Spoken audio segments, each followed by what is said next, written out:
આઈસીજેએસ portal દ્વારા લીંબાયત police સ્ટેશનમાં સન 2020થી કરફોડ ચોરીના ગુનામાં નાસ્તા ફરતા અને ખૂન, ધાડ, લૂંટ, અપહરણ, આર્મ્સ એક્ટ, કરફોડ ચોરી, મારામારી જેવા ગંભીર ઓર્ગેનાઇઝ્ડ ક્રાઇમ આચરતી ટમેટા ગેંગના સાગરીત ઇમરાન છોટુ વિરુદ્ધ કાયદેસરની કાર્યવાહી કરતી લીંબાયત પોલીસ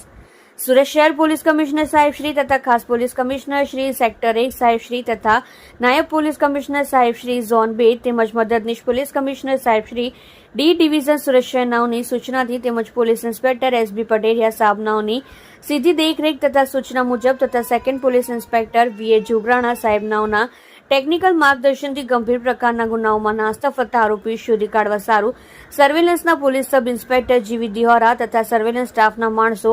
એચસી વિરેન્દ્રસિંહ, રણજીતસિંહ તથા પીસી સાર્જનભાઈ કાનાભાઈ નાઓએ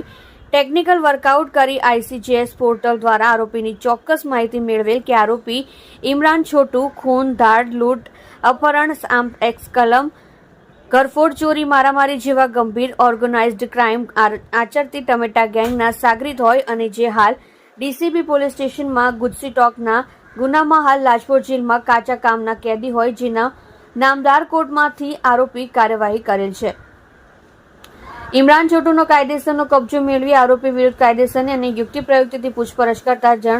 સદર ઈસમને યુક્તિ પ્રયુક્તિથી પૂછપરછ કરતા જણાવેલ કે સન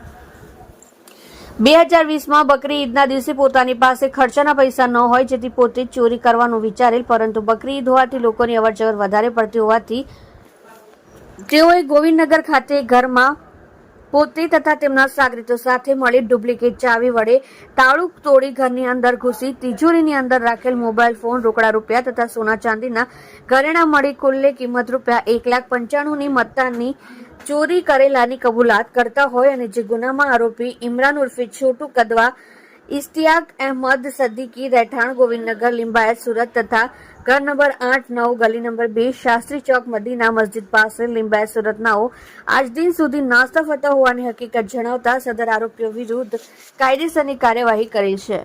તમે જોઈ રહ્યા છો લોકચક્ર ન્યૂઝ 24 ઇબ્રાહિમ શેખની સાથે.